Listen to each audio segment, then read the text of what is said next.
We are counting down the 10 modern upgrades that might look great at the boat show, but end up draining your wallet and sinking your sailboat's resale value. They range from pricey cosmetic trends to shortcuts disguised as technological breakthroughs. Each feature on this list reveals how the promise of innovation can lead to hidden costs and real safety risks at sea. Some are repair headaches, others are ticking time bombs, and one is linked to more abandoned vessels than actual storms. Which so-called improvement is a deal breaker for serious sailors? Let's begin, starting with number 10. Twin helms are everywhere on new production cruisers, even under 50 feet. The sales pitch is pure envy, 2 wheels just like a maxi yacht. Builders promise easy access to the swim platform and a modern look, but the real story starts when you open the lockers, or try to. Every extra wheel means another set of steering cables, pulleys, and quadrant hardware. That is, 2 failure points for every tack, and twice the maintenance bill when the cables stretch or seize. A cable replacement job runs $2,000 to $4,000, and you will need it sooner than you think. Storage takes the hit too. Twin helms eat up 20 to 30% of the lazarette space on a typical 40-foot boat. That is where your life raft and spare sails should go. Instead, you get shallow cubbies and clutter. Brokers have a nickname for these layouts: deal killer. They know experienced buyers walk when they see wasted storage. The numbers back it up. Boats with twin helms drop about 10% in resale compared to their single helm siblings. All flash, no substance. If you want a boat that sails well and keeps its value, one robust wheel is all you need. Bonded windows dominate modern sailboat design, promising a seamless, frameless look that grabs attention at boat shows. Underneath the shine, these windows rely on a thin bead of sealant, nothing more. That sealant is sensitive to ultraviolet light and heat cycles, and it can break down in as little as 5 to 7 years. When it fails, water finds its way inside, trickling down bulkheads and soaking headliners. You cannot just tighten a bolt or replace a gasket. The only fix is to cut out the entire glass panel and order a custom replacement, often costing $4,000 to $6,000 per window. Crazed glazing is common, with spiderweb cracks spreading across the acrylic, and replacements are rarely off the shelf. On a 10-year-old cruiser with 3 or 4 bonded windows, the repair bill can rival the value of the boat's electronics. Surveyors call these windows a ticking time bomb of leaks. Brokers know that once buyers spot crazed panels or water stains, resale value drops, sometimes by 15% or more. The glossy look fades fast, but the repair bills linger. Sail drives look sleek on the spec sheet. Less vibration, tighter turning, more space in the engine room. But there is a hidden trade-off. A big chunk of aluminum sitting underwater married to a rubber diaphragm that is supposed to keep the ocean out of your boat. Salt water and aluminum are a bad mix. All it takes is one stray electrical current, a loose wire, a tired anode, and the gear housing starts to fizz away from the inside out. In 2 years, half the sacrificial anode can be gone. Ignore it, and you are left with a corroded shell where your drive leg used to be. Routine service is not simple. Replacing the diaphragm, which is mandatory every 7 years or sooner, means splitting the engine from the drive. That is a $3,000 job on a good day, with the boat out of the water and the clock ticking. Miss a service, and a torn diaphragm can flood the bilge in minutes. About half of new production cruisers now use sail drives. When buyers see pitting or hear about the service record, resale drops by 12% or more. Shaft drives may look old-fashioned, but they last decades and do not dissolve when you are not looking.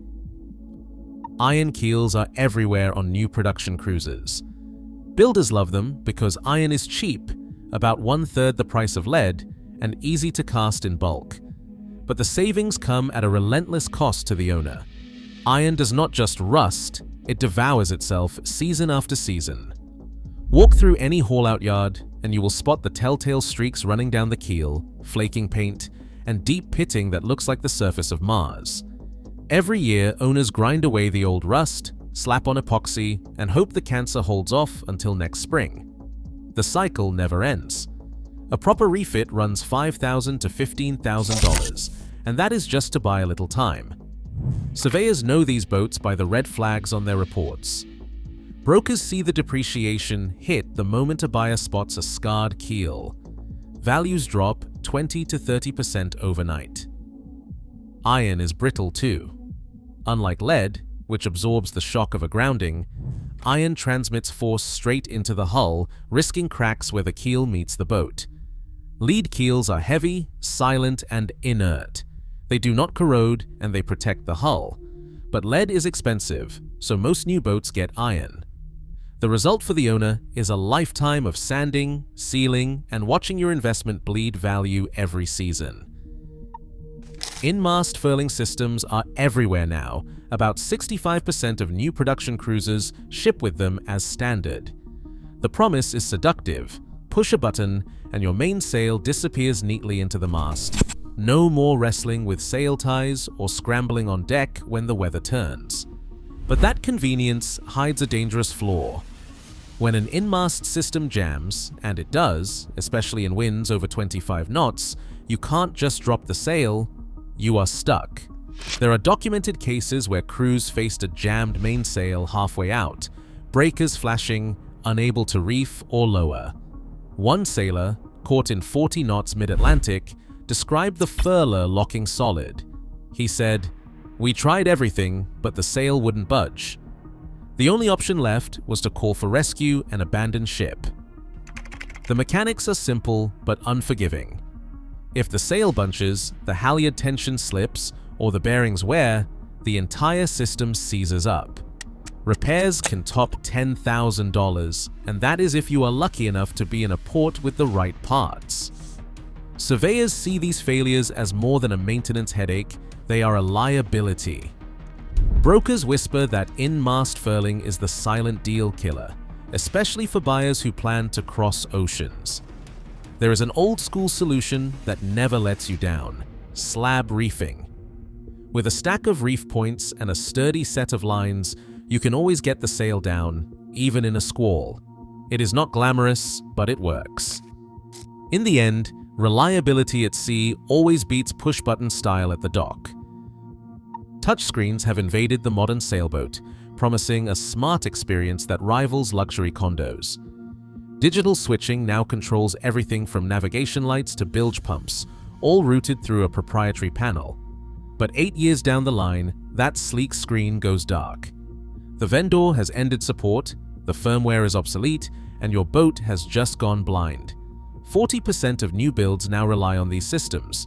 No way to turn on the anchor light, no way to run the fridge, no manual override. The electrician's verdict is simple: vendor vanishes, your boat goes dark. When these panels die, the fix is ugly. Hard wiring around a dead system means tearing out panels and running new copper at a cost that can hit $20,000 if the system is deeply integrated. Even a basic retrofit starts at $5,000. Meanwhile, buyers see an orphaned touchscreen and walk away, knowing the odds of finding replacement parts are slim to none. Resale value takes a 15% hit the moment a survey flags proprietary switching. Brokers have a quiet phrase for this: the blackout deal breaker. Old-school toggles and breakers aren't glamorous, but they never need a software update. When reliability matters, copper wire and a physical switch keep the lights on long after the latest firmware has faded into history. Drop-down transoms have taken over the modern cruising fleet. 75% of new builds now ship with a cockpit wall that folds away at the push of a button, promising easy access to the water and a taste of the super yacht lifestyle. But that convenience comes with a hidden cost. The solid barrier that once protected the cockpit from following seas is now a moving part, dependent on hinges, latches, and a strip of rubber to keep the ocean out. When those latches fail, the results are not theoretical. In 2019, a charter boat off Croatia suffered a transom latch malfunction during a routine passage. A wave caught the partially open panel, flooding the cockpit in seconds and injuring 2 passengers. The charter company settled over $100,000 in claims, but the scars, both physical and financial, ran deeper. Surveyors now check every hinge for play and every latch for corrosion because saltwater does not care about design intent. Hinges and actuators, sitting in brine year-round, seize up fast. A full hinge service runs $2,000 to $5,000, and it is not a one-time fix. Owners soon realize that every time the transom drops, so does their resale value by as much as 10%. Brokers warn that experienced buyers see a drop-down transom as an invitation for trouble, not a feature. The old-school fixed transom may look plain, but it stands between you and a flooded cockpit when the sea turns mean.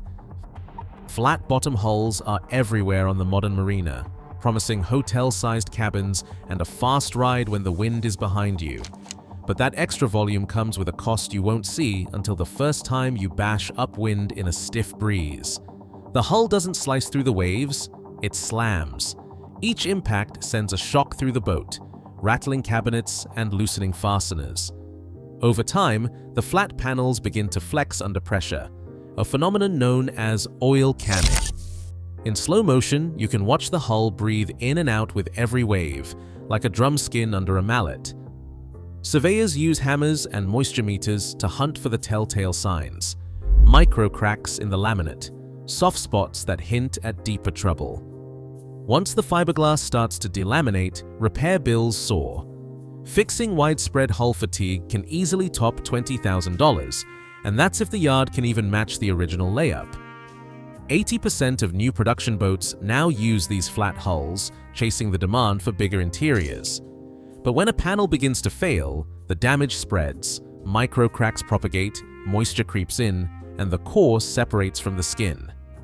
At that point, you're not just paying for comfort, you're gambling with the structural integrity of the entire boat. Brokers know this is a resale nightmare. Listings for boats with visible oil canning or documented delamination can sit unsold for months, with values dropping by as much as 25%. The marketing team wanted volume. The engineer wanted a V-shaped hull that could take a beating. In the end, the buyer gets a boat that's loud, fragile, and expensive to fix. When it comes to hull shape, old-school lines don't just ride better, they last longer. Spade rudders are now the default on nearly every new production cruiser. The sales pitch is performance, quick steering, crisp response, easy handling in reverse. But the trade-off is plain to anyone who has spent time in a haul-out yard. A spade rudder is a single unsupported foil hanging from the hull with no backup. When it hits debris, logs, nets, even a stray mooring line, the result is often catastrophic. One sharp impact and the entire rudder can snap off, leaving the boat without steerage. In the Pacific in 2024, a cruiser lost its rudder to a floating log and had to be towed 500 miles to port. Surveyors see the aftermath all the time: bent stocks, fractured blades, waterlogged foam cores. Even a minor grounding can crack the rudder shaft, and corrosion in the bearings or welds turns a hairline flaw into a failure. When a spade rudder fails, the repair is not a weekend job. Replacement costs run from $15,000 to $30,000, and the boat can sit on the hard for weeks while a new rudder is fabricated, often custom since no two builds are identical. Insurance claims for rudder loss are common enough that some underwriters now ask for a history of groundings or impacts before quoting a policy. Contrast that with a skeg-hung rudder, where a stout fin shields the blade from direct blows. The skeg takes the punishment, spreading the force and buying time for the crew. With a spade, there is nothing between the ocean and your steering. Brokers know the risk. Boats with fresh rudder repairs or visible play in the stock lose up to 30% of their resale value.